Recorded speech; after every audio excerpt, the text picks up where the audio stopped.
Bitter criticism inside the buses, maybe on the buses. Anyway, I'm reading on the bus, inside the bus, reading news from Russia Today, CGTN, Al Jazeera, right here on Chilean streets and inside the buses. I'm waiting for the 607. I guess it's the 607, definitely. But the 605 could be a good option too, just to keep reading for a longer trip.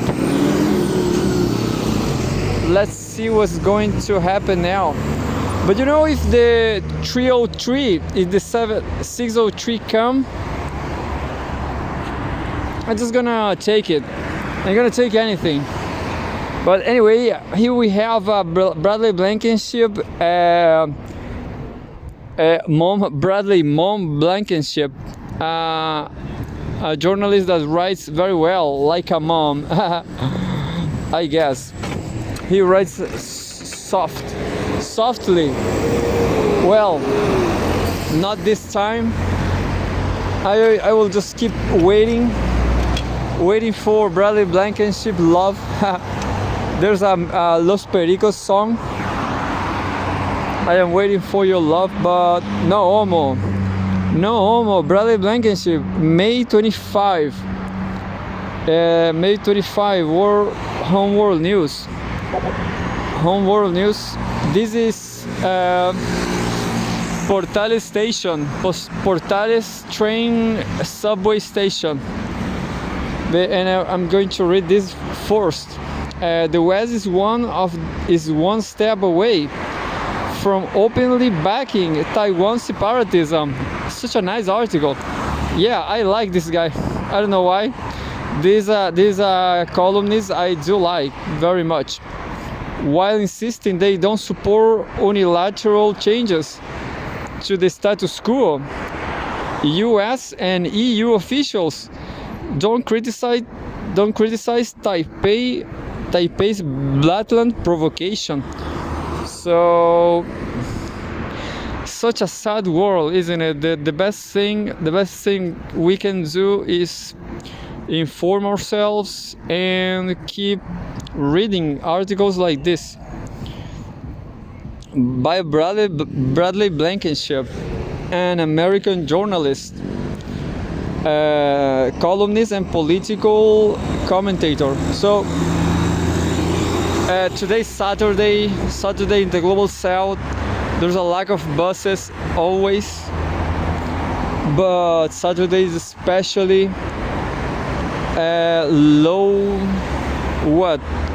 low presence of buses, low frequency. We have a photograph here from Taiwanese F-16 pilot firing a AGM 65V Maverick missile during an exercise at Penghu Island.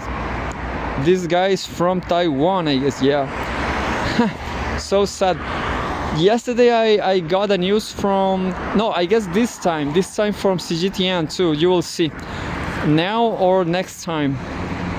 The Chinese People's Liberation Army, PLA, initiated a significant event, Operation Joint Sword 2024A, on Saturday. It involved the creation of a simulated blockade around the self-governing island of Taiwan, as well as areas around the islands of Kinmen, Matsu, Wukyu, and Dongjin. It's worth nothing that this is the largest military drill of its kind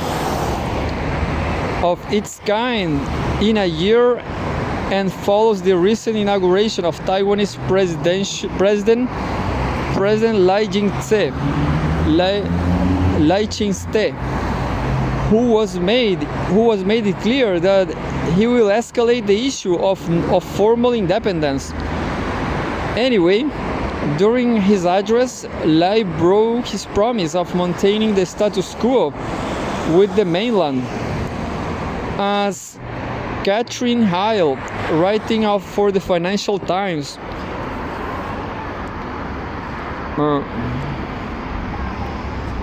Catherine Heil, writing for the Financial Times, noted, he used conspicuously different language, while also spelling out some of the facts that most jar Beijing. Jar, I don't know this word. Look, jar.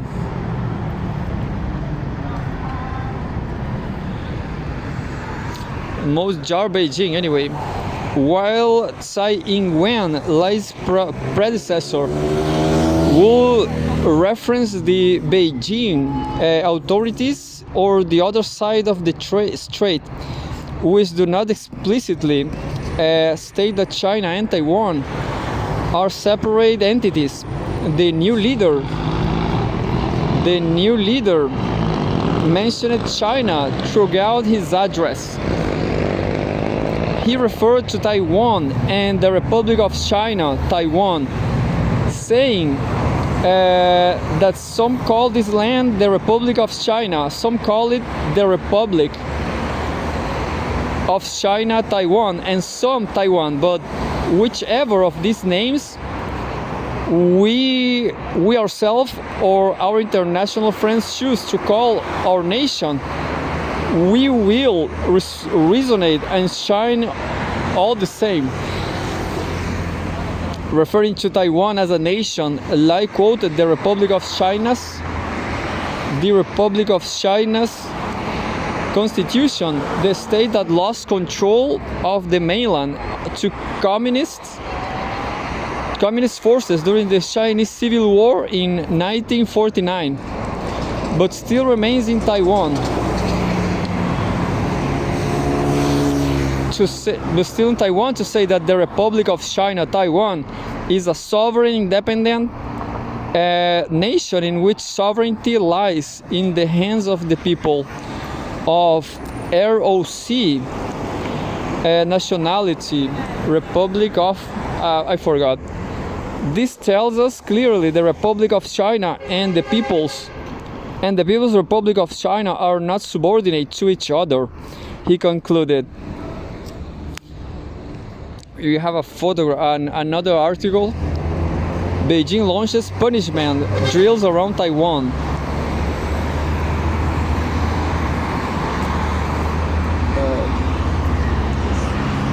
Officials from the Kuomintang KMT, I hope the bus is coming, but looks like it's not. Kuomintang Party, the long-time ruling party,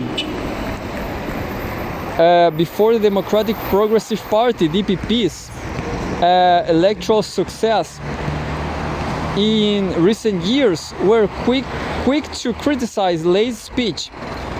For instance, former Taiwanese leader Ma Ying-jeou's office harshly criticized him for introducing a new two-country theory, adding that his direct and explicit stance is tantamount to learning toward Taiwan independence. I guess my bus is not coming.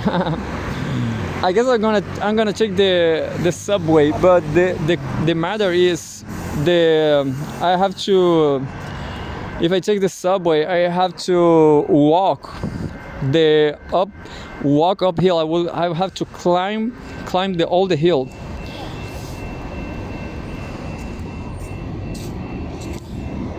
And I lost myself here. Ma Ying-jeou's office harshly criticizes him. Oh no, I'm gonna take this.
mucho con los huevos, el confort, la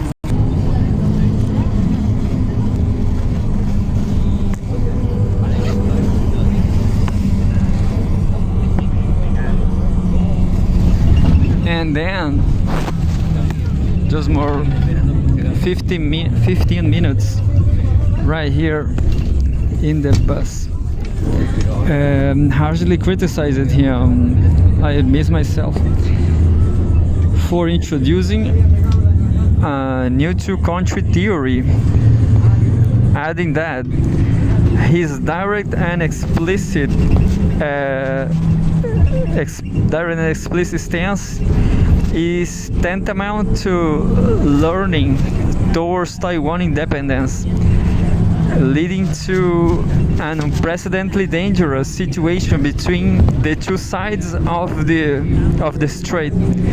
Sure enough, the damage was already.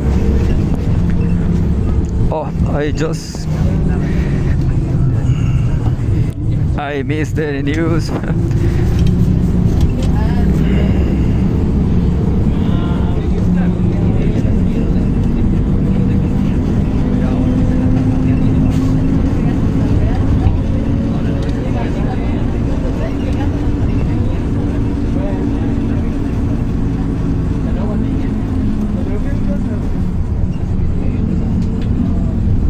Sure enough, the damage was already done, and just days later, Beijing launched an unprecedented military drill, as Chinese state media was quick to say. The drill was explicitly designed to send a message that Taiwan independence is a dead end.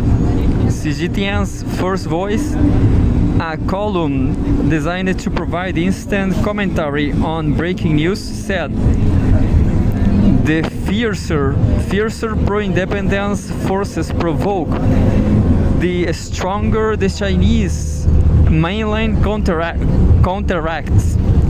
It also pointed out that the blockade simulated in key military installations deter military and political targets in Taipei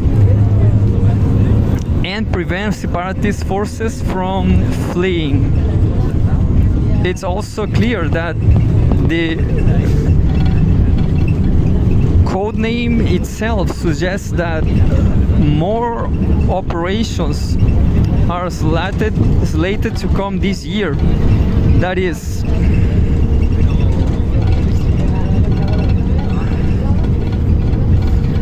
is Joint Sword 2024B, Joint Sword 2024C, and so on. Beijing will no doubt be keeping a firm eye on Lei's leadership and the policies of his party to see if an out-and-out issue of sovereignty is presented, triggering a military response from the PLA.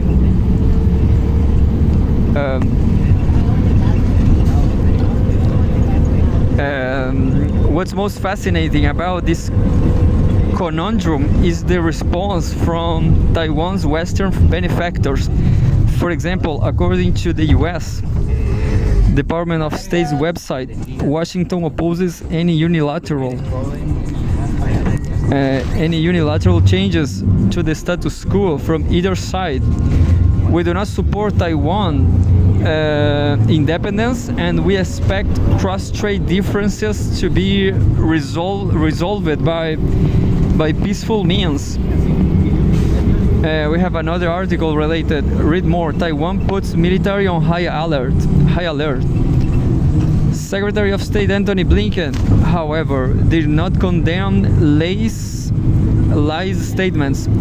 Instead, he issued a statement congratulating the Taiwan people for once again demonstrating the strength of their robust and resilient democratic system, and expressing hope in working together to advance our shared interests and values, deepen our long-standing unofficial relationship, and maintain peace and stability across the Taiwan Strait.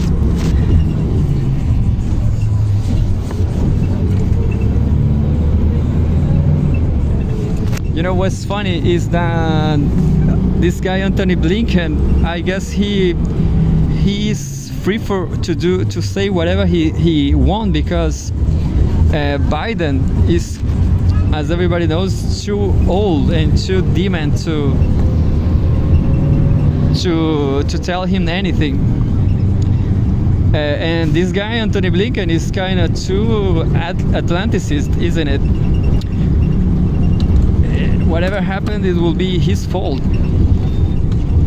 And well, and goes like this. Philip Grzegorzdewski, the EU's representative in Taiwan, also attended the inauguration in person. He said on X, formerly Twitter, "I was honored to attend the inauguration of William Lai Xinte. Congratulations to Taiwan for this display of vibrant democracy, peace and stability across the strait."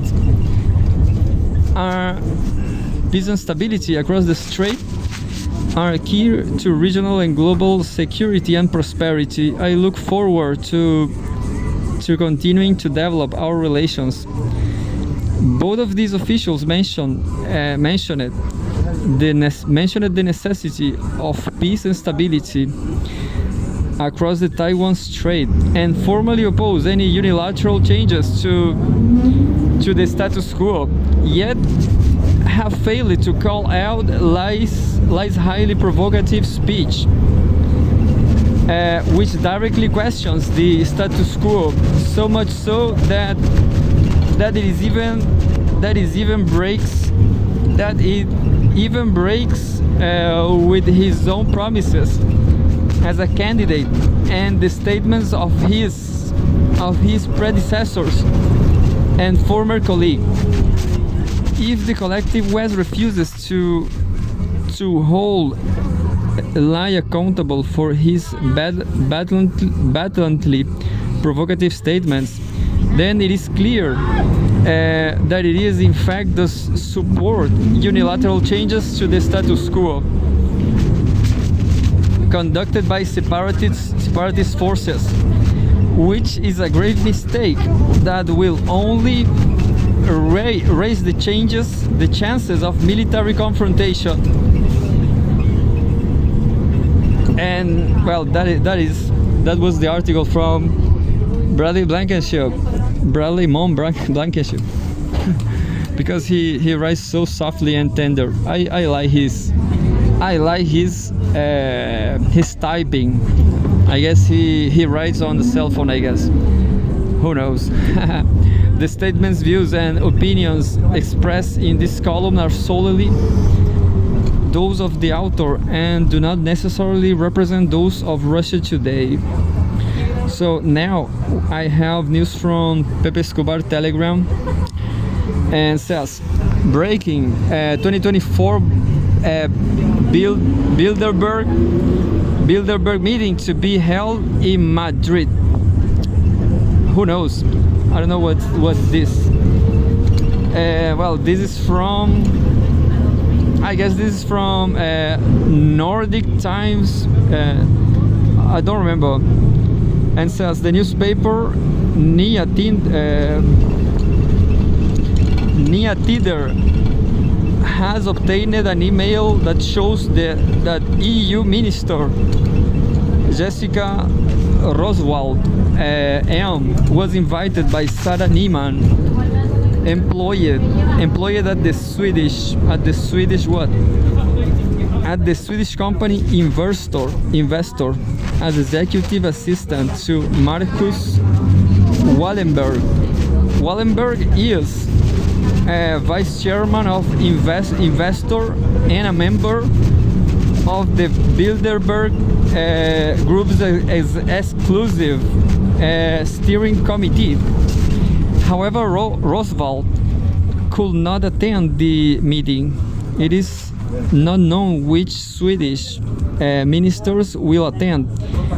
The Bilderberg Group has a strategy of not publicizing the meeting and its participants until the last moment.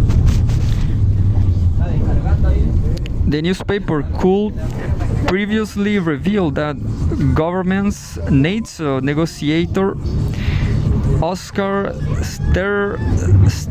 Sterstrom attended last year's Bilderberg meeting in Lisbon.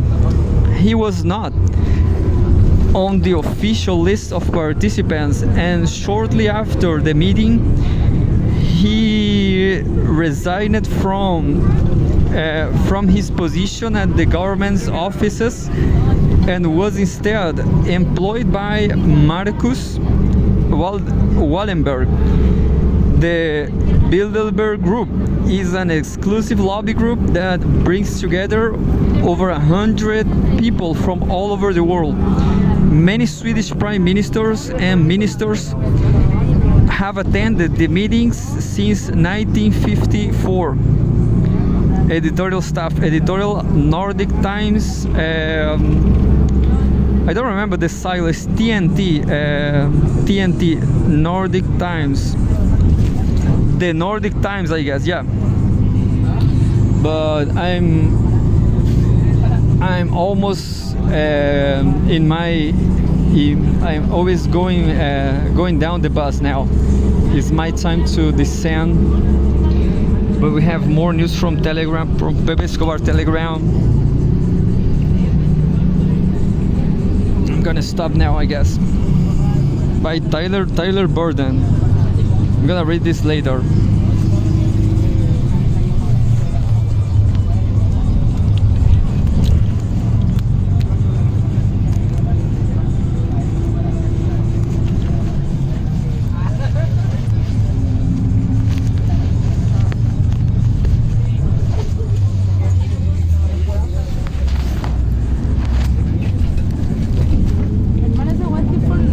¿Cómo? Bueno, es la patineta. No, yo dije va a jugar.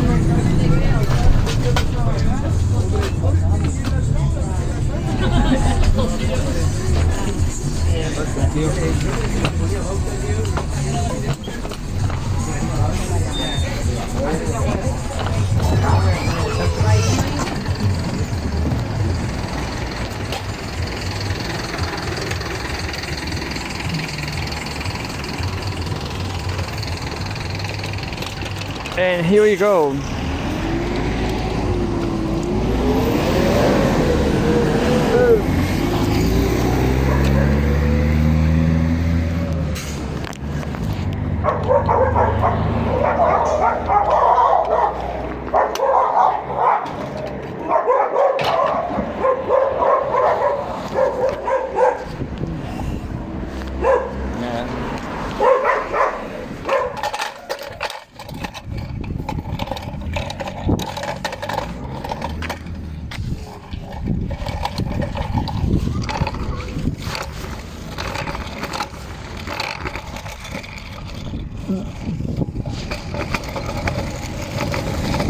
The kid over there was watching the dogs barking,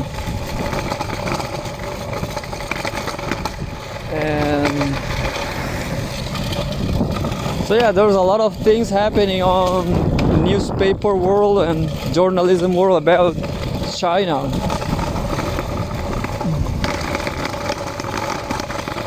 So imperialism is getting decadent and they are destroying the whole world with these proxy wars.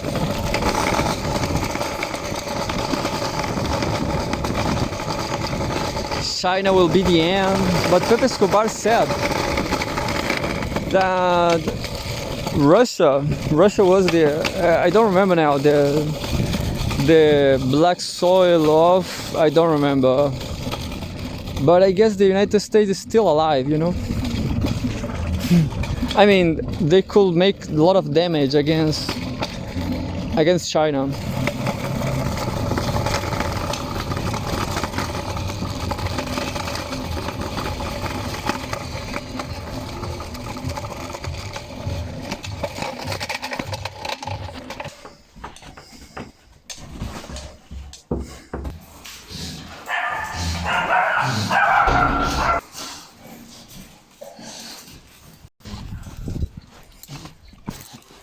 I see.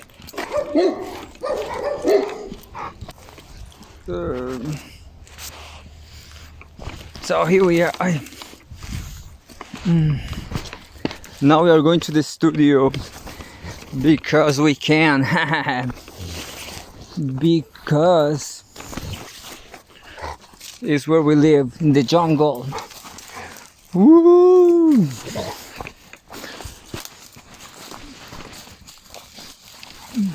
That's it. We are free. We are waiting for the UFOs. Continuing, bad news. We have a shortage of energy on the cell phone. The battery is dying. So maybe we will end it up in the dark. We might end it up in absolutely darkness. But as usual, we have here in the classical scenario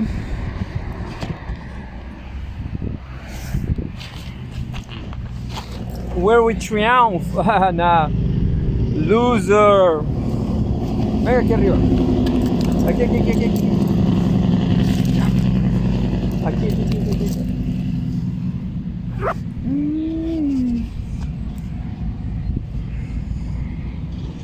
So Biden's 320 million Gaza pier has detached and drifted onto Israeli beach by Tyler Burden. I guess this is Pepe Escobar.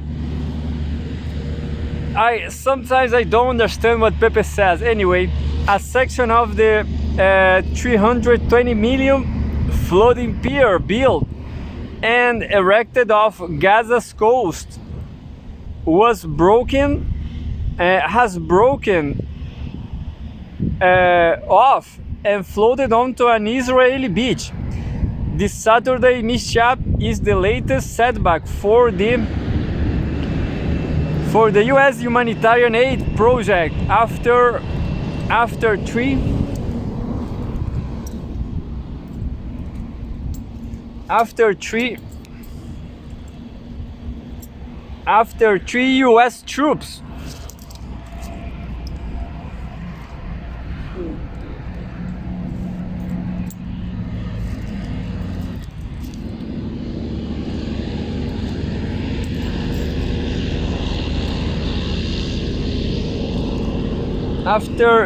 U.S. troops were reported injured abroad the pier 2 days prior, including one critically. The Times of Israel's military correspondent Emmanuel Fabian has reported that an American vessel used it to unload humanitarian aid from ships into the Gaza Strip via a floating pier disconnected from a small boat tugging it this morning due to stormy seas, leading it to get stuck on the coast of Ashdod. Eyewitnesses say Joe had a pier installed at Gaza, 320 million of your dollars. Anyway, I don't, as always said, I guess Israel will keep winning, as capitalism is the current system in the whole world. I guess, well, so So yeah, you know who is paying Palestinian genocide? Everybody. When we do any transaction, we buy bread, we are paying Gaza. We are paying Gaza genocide. So anyway, we have more news from Russia Today, May 25th, 2024. Home World News. Germany planning to curb influx of Ukrainian refugees. Well, I like this news because shows how the EU, Germany, is not doing well. You know, they are on crisis. Germany planning to curb influx of Ukrainian refugees. Well, the outlet citing an Interior Ministry spokesperson reports that Berlin wants an EU-wide sharing mechanism established. Germany is seeking to establish a EU-wide migrant sharing mechanism in a bid to check the flow of Ukrainian refugees. The Welt has reported, citing an Interior Ministry spokesperson. The media outlet suggested that the considerably higher number of Ukrainians heading to Germany owes in part to the generous benefits provided to newcomers in the country.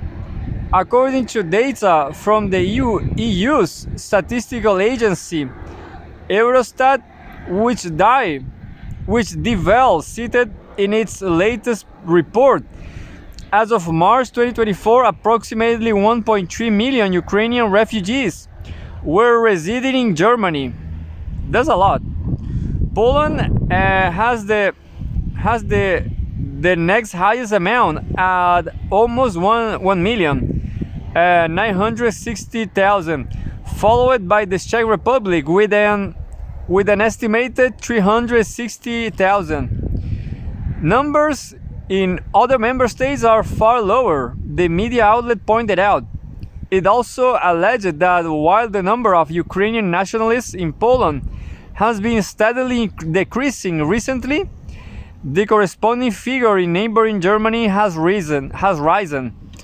I want to go to Norway. I heard something nice from Czech Republic, but I'm not sure about it.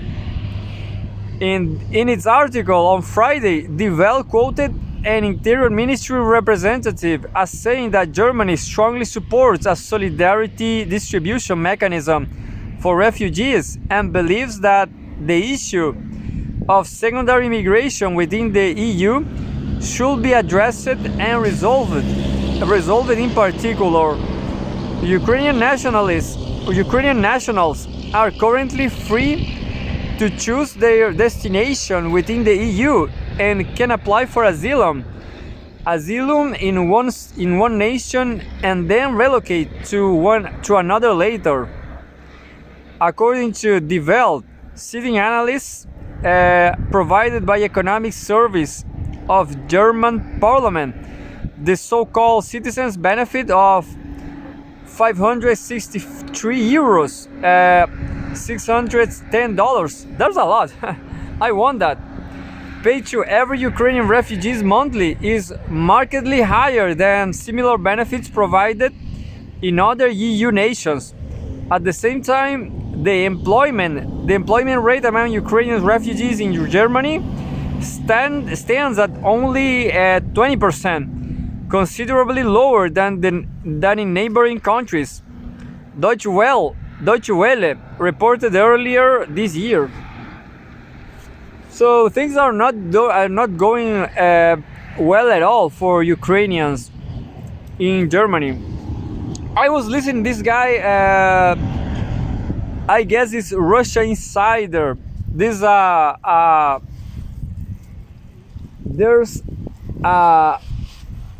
Russian guy, I guess he's Russian, on YouTube, a Russian YouTuber speaking English, Russia Insider, and I guess he makes just like me daily but I never been outside South America. Unfortunately, he's like a refugee from he's a refugee from Russia, and he says terrible things about Russia too. But who knows? And people pay him.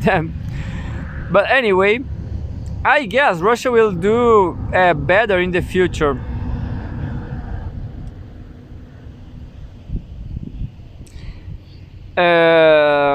Should Berlin succeed in setting up a refugee distribution system, EU member states will be obliged to take back individuals registered in their territory who unlawfully attempt to cross into other nations in the bloc. The Well quoted a legal expert as saying that under certain circumstances, violators, especially those who are unemployed, could also be sent back to Ukraine. That's terrible. But anyway, Russia Today, folks. Anyway, I didn't like much this Russia Insider guy. At some point he started praying, like doing like in the church, you know. He started to talk like a believer, you know, a religious guy. I'm atheist. Anyway, on Thursday, Bavarian Interior Minister Joachim Herrmann argued that Berlin should stop paying monetary handouts to Ukrainian men fleeing the draft at home. He also lamented that Ukrainians don't feel a whole lot of inducement in the first place to look for work, thanks to the generous benefits. Maybe, yeah. Last month, the president of a local councils association, Reinhard Sager, warned that a number of districts and communities are overstretched by legal and illegal migration. I guess there's no jobs, you know? Capitalism is just like that. There's no jobs. Right here in Chile also, there's nothing. I walk dogs, and I can see by the bad times of walking dogs that my clients, the dogs owners, everybody is having a bad time right here in the global south. Chile is a special place because Chile used to be Chile is being an obedient the best student in the class, you know, not the smart one, but the most obedient. So Chile tried to do whatever the United States says, and Chile was never great, you know. So I saw some Russians and Ukrainians here, but I'm sure that they discovered that this country, Chile, is not so great. May 25, 2024, Home Business News. G7 fails to finalize plans for tapping Russian assets. Directing the money to Kiev still poses as lieu of technical and legal problems, Italy says. This news is interesting because it's about money. The G7 has not reached a consensus on how to use the revenue generated by Russian central bank assets frozen abroad to help Ukraine. Italian Economy Minister Giancarlo Giorgetti announced it on Saturday. Italy holds the group's presidency this year and hosted this week's two-day meeting of the G7 finance ministers in the town of Stresa. At a press conference at the end of the summit, Giorgetti said the group made progress on the Russian assets issue, but has yet to finalize the process because it still it still presents significant technical and legal problems. Speaking to reporters on Friday, he added that the parties were trying to reach a politically desirable solution that will be incontestable from a legal point of view, and finding it takes time. Giorgetti noted that the final decision for the move will likely be made at the June G7 Leaders Summit in Puglia. Following the start of the Ukrainian conflict in early 2022, Western countries blocked around $300 million in assets belonging to Russia's central bank as part of the sanctions on Moscow. Roughly 2/3 of these funds are held in the EU clearinghouse Euroclear, and the rest is mostly sitting untapped in other EU nations, with around $5 billion in the US. While Washington has been eager to seize the assets outright, the G7 is reportedly not considering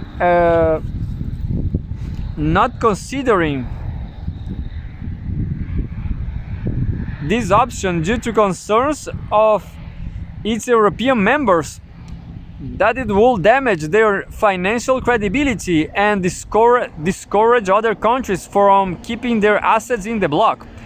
Instead, the group is focused on ways to tap the profits generated by the assets and how to use them. According to reports citing the summit's attendees, one of the most widely discussed options is using future profits from the frozen funds as collateral for a multi-billion dollar loan to Kiev.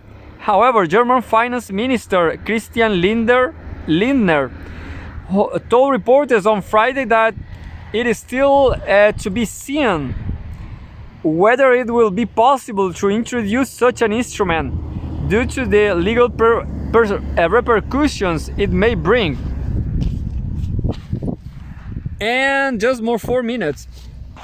I will not do my yoga never again because nobody cares. Nobody cares about news neither, but it's more important to read this news.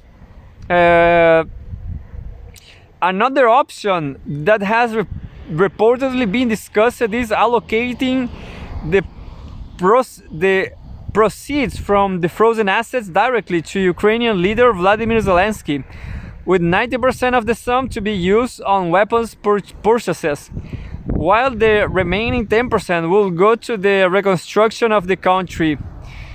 Russia has warned against any action targeting its assets, saying they will amount to theft while vowing retaliation. Earlier this week, President Vladimir Putin signed a decree outlining a mechanism that will allow Moscow to seize property owned by the US-linked entities and citizens through court if Washington attempts to confiscate Russian assets held abroad.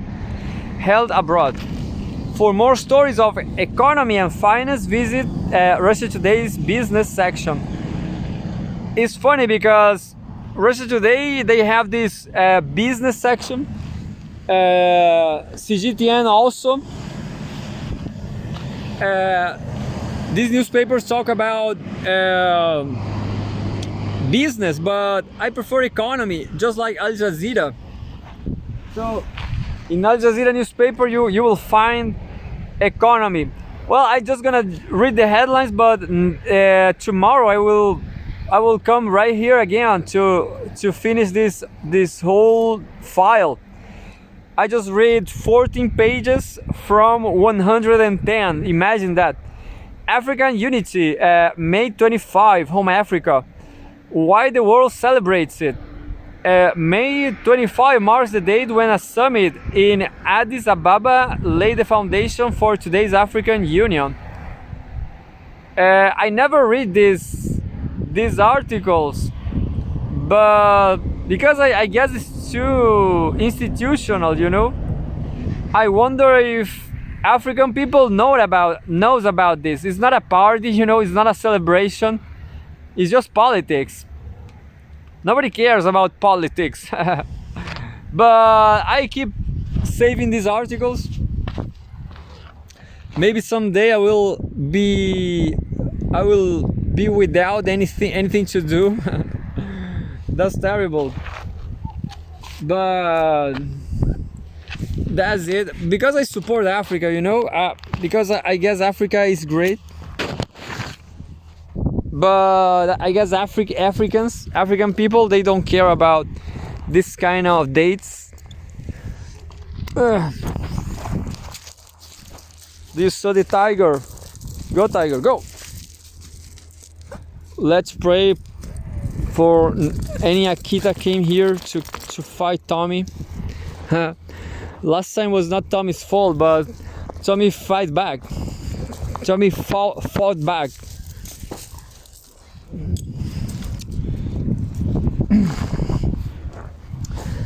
Hey, just wait a second.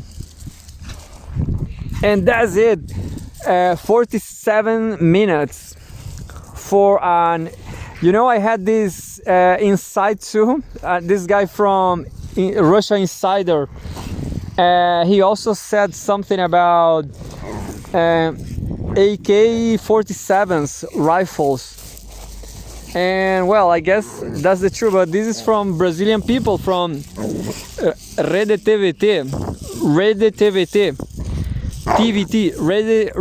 TVT, or in Portuguese, Rede TVT.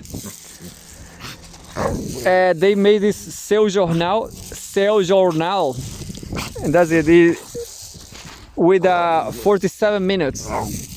And this is just a congratulation for them, an homage.